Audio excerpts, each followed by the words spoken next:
How are you doing, everyone? And iOS 13.1.1 has been released, and in this video I want to talk just a little bit about it, because since the iOS 13 there are already like two versions available, so it's kind of unusual, but I want to talk about what exactly has been changed and if you should go ahead and update. Let's begin. Let's sing a song full of hope, full of pain.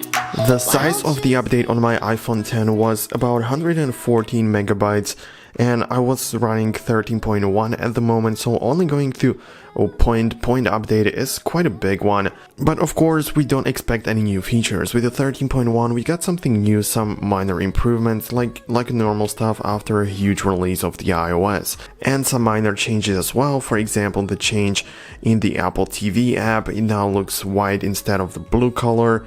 So there were some changes like that, but what exactly does the 13.1.1 bring? So in the description of the update, we can see it is only about the bug fixes.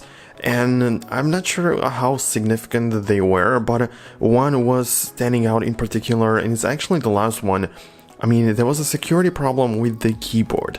What was going on is that some third-party keyboard that you download from the App Store had the right to access, like the full access, even though it didn't ask you for it, or you didn't click I agree with the full permission. You didn't do that, and the keyboard still had the full access.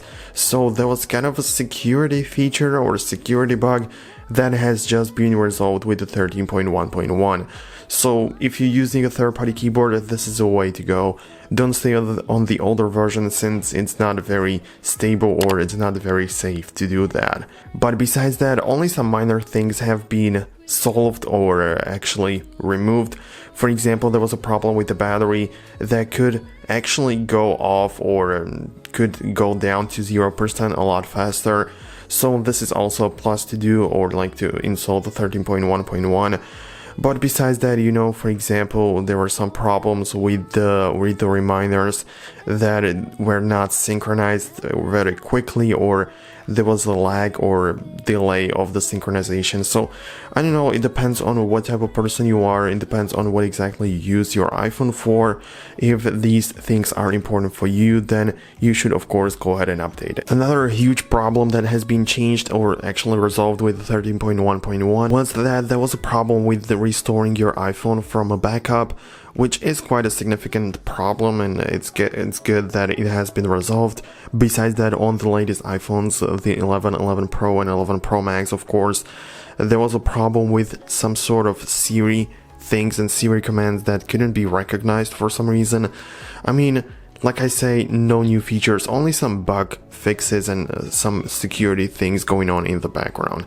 But still, you should definitely go ahead and update, and I'm gonna explain you why you should do that.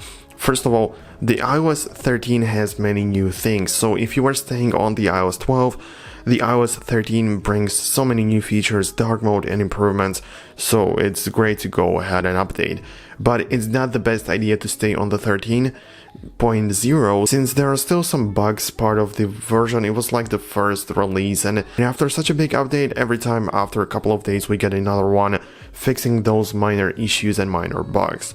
So that was the 13.1, but the 13.1 had these security and bug problems, so it definitely makes sense to go ahead and update to the 13.1.1 or stay on the 12.4. But like I said, there are many things and many new features that I think you would enjoy going to the iOS 13, and I believe that many people do run iOS 13 already. By the way, Apple also released the 12.4.2 for non-compatible devices for the iOS 13. I'm gonna make a video just about that, so make sure you subscribe and hit the like button on this video so you always stay updated. Okay, but one more thing that I would like to take a look at is the storage before and after the update. You can see I'm running 13.1. Of course, like all the time with these tests, I have the same amount of photos, videos, and songs and everything else, so no messed up results.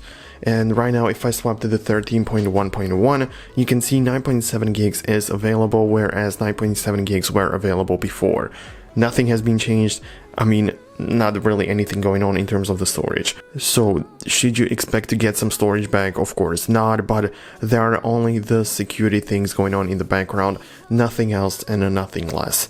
It's just that. So thank you so much for watching. I hope you enjoyed this quick informative video. I hope you like this one, and if you do, then click on the like button to let me know that you enjoyed. And for more videos in the future, hit the subscribe button as well, and see you guys later in the next one. Peace out.